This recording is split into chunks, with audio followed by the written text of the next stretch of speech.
What's going on, y'all? Y'all know what time it is.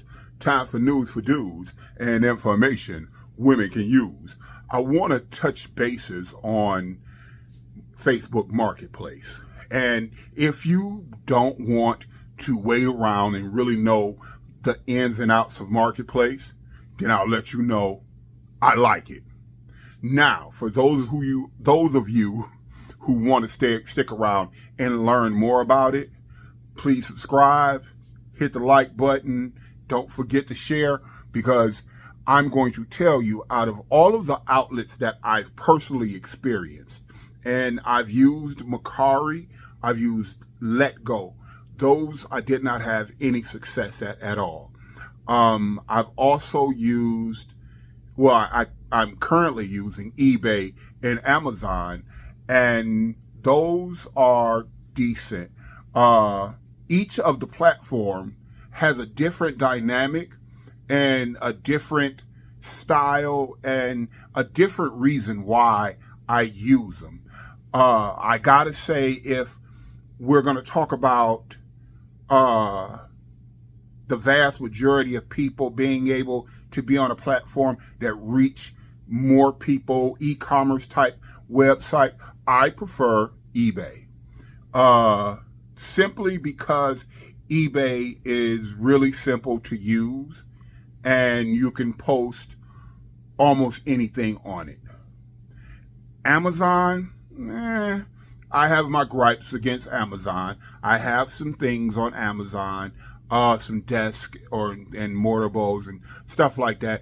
But overall, I'm not a big fan of selling on Amazon because there's too many bells and whistles to jump through to post on Amazon, and a lot of high value merchandise can't be legally posted, or not legally, according to Amazon rules, can't be posted on Amazon without the manufacturer's agreement. That's not something I really want to get into, but if that's for you, you can get success from Amazon. I'm on Amazon. I make a little money on Amazon. I'm okay with that. But let's get into the nitty gritty. Let's talk about this marketplace. Let me tell you about the pros and cons of marketplace. The biggest issue with marketplace is you're dealing with people directly. The people get to talk to you, and there's a lot of nuances of dealing with people.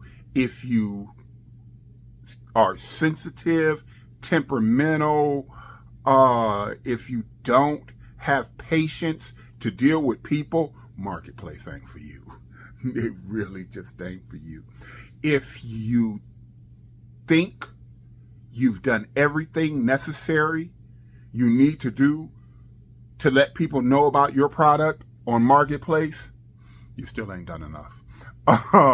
That's the honest way. You just can't do enough. People have a problem that I see regularly. The biggest issue with people is people, no matter what you do, people do not read.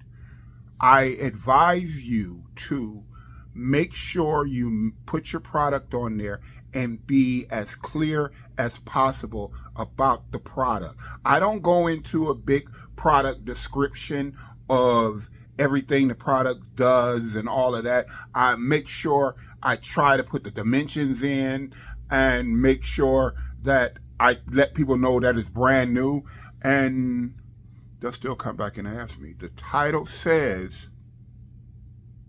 mortar bowl, brand new in the box. That's what the title says.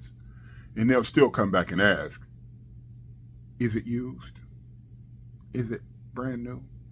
I could put brand new unassembled, and they'll come back and say, can I get a real picture of it?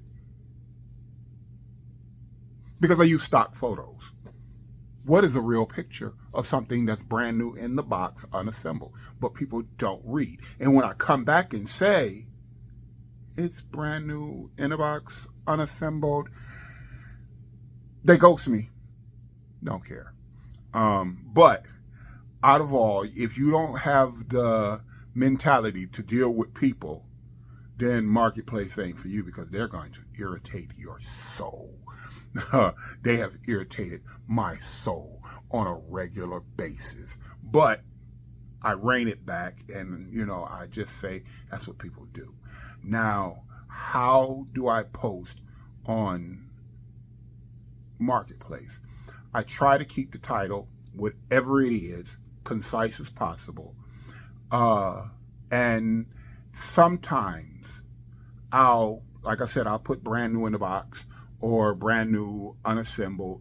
And in the description section, I'll put the same. And if it needs the dimensions to be put in, because the title you can't put but so much, if it needs to be the dimensions to put in, I'll put the dimensions in. And if I can find a picture with the dimensions on the picture, I'll put that up.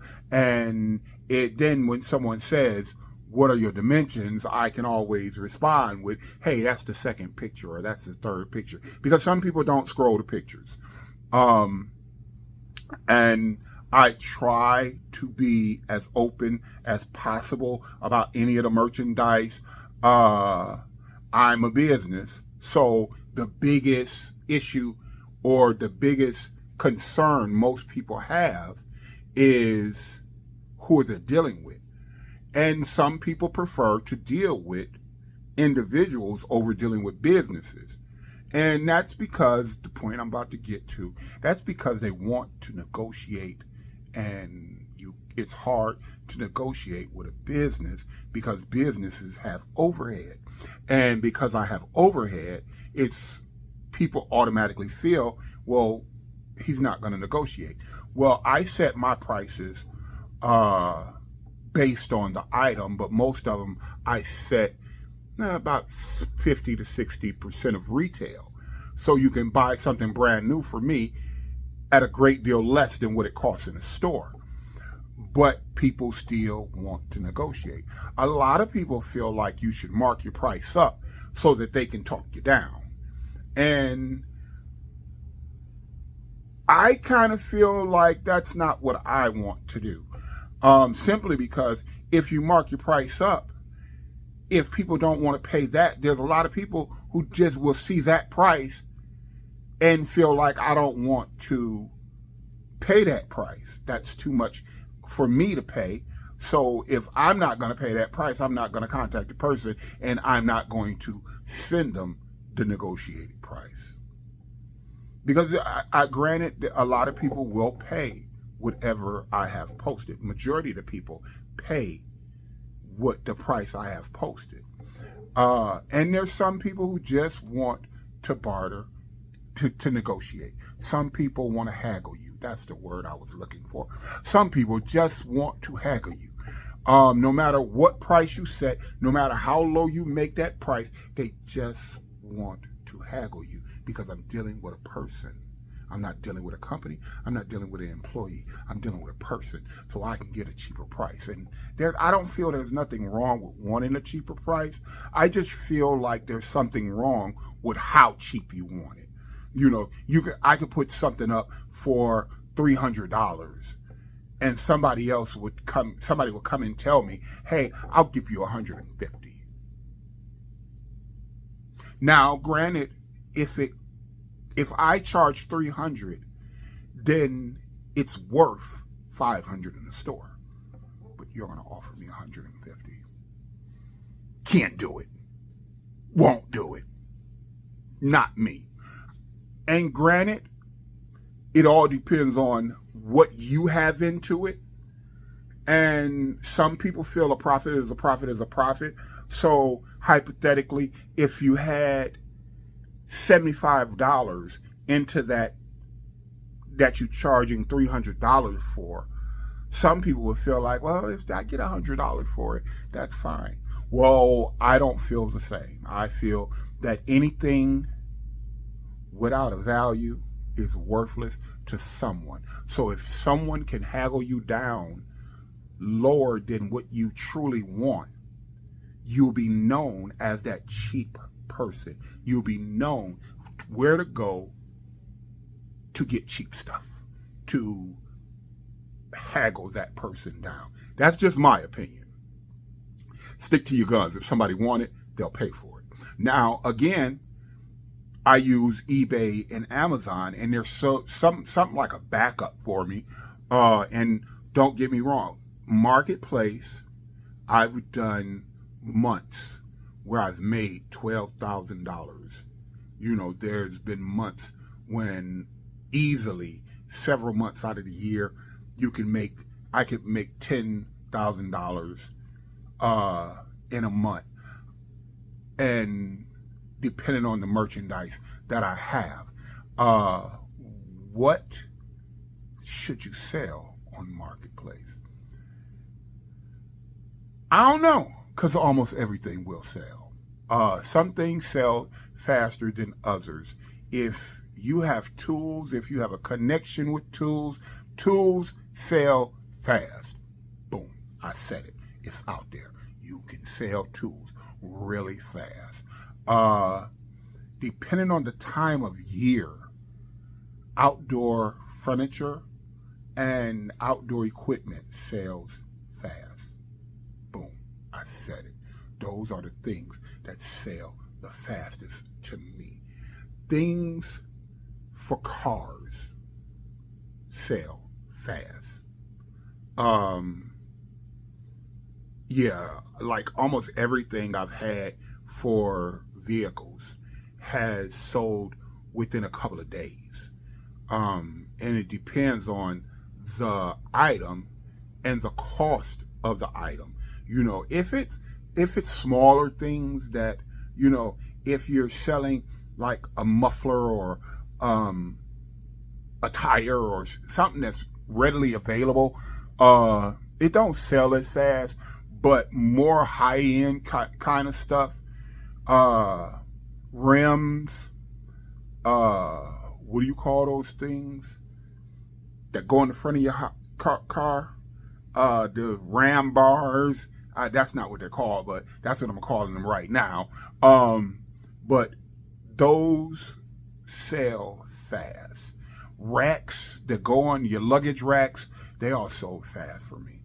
And like I said, tools, every time I've gotten tools, they've sold really fast. Now, it just depends on your area as well, because they don't sell as fast for other people as they have for me. Depending on the brand of tool, they sell fast. But I'll say it again, depending on the brand. DeWalt, Milwaukee, what is that other brand? I want to say Stanley, but I'm not thinking of Stanley. But I know the DeWalt, Milwaukee, Skil, any high-end brand sells fast. Ryobi, I've had them, things that sold fast, and I've had things that sold moderately. But they all sell. That's the good thing. They all sell. House furniture used to be my go-to. Furniture sold decent. The only furniture that I would advise you not to try to sell is dining room sets. Never had luck with those. I would have those forever. I still got dining room chairs and tables. They're not really a high priority to many people. But overall, Marketplace is a definite way to make some money. Now, here's the thing.